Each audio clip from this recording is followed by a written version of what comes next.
Okay, our next speaker is Laura Fisher. She's going to be talking about keeping things in balance, classic visual ratios. Do this way. Okay. I'm Laura Mitten, and there was a guy named Leonardo of Pisa, who we know more as Fibonacci, and he wrote about mathematics in the 13th century. And one of the things he wrote about was a sequence of numbers that we now know by his name.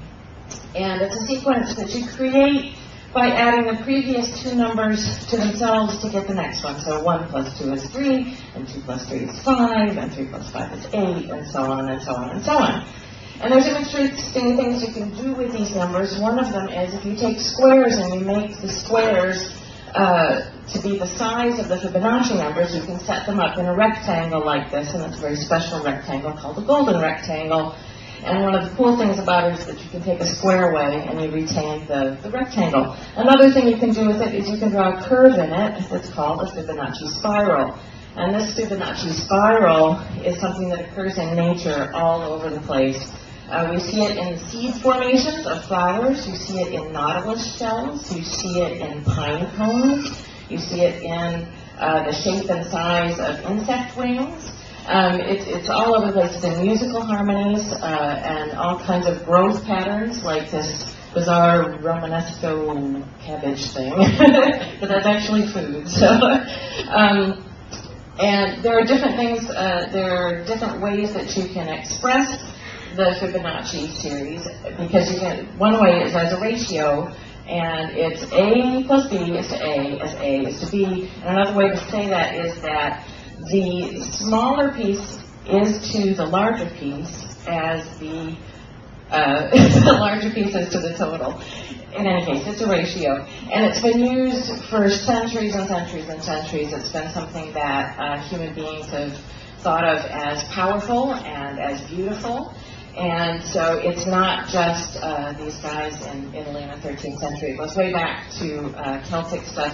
And you can see that same ratio there. It's B-A-B across the top there to see that ratio. Now, what you can do with this if you're designing stuff now in today's world is to use that same ratio. It's very pleasant. It's very harmonious. And it's something you can apply fairly easily to designs that you do or things that you have to lay out. So that takes that Fibonacci square and uses it pretty literally. But you can also use it just to lay out columns. And I know that in web design stuff I'm laying out columns all the time, but I think everybody has to now and then. So it makes a very pleasing proportion to use that same golden ratio. So to get that B that you need to decide what the width of your columns are going to be, you just need that number at the bottom, the 0.61803, and just multiply your total by that, and that will give you the small one. And you can look online, and there's other ways to do it. One of the other things you can use ratios for is to help your photography. If you like to work on composing things, if you take stuff out of the center so that you aren't centering your images, you can try to center it on a golden mean, but that's kind of hard to figure out in your head. So the photographers that I know cheat and do a third. And so if you take your photos and instead of centering your subject matter, you scooch them over to the side, and you're using something called the rule of thirds.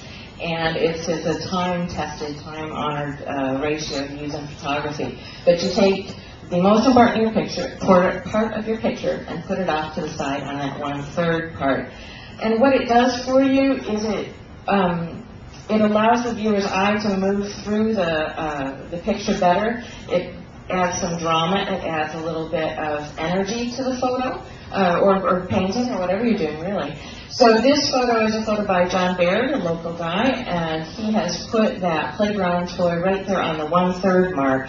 And what it does, especially in this case, is not just to give you that off-balance look, but it also then lets you go on the spokes of that toy back into the rest of the picture.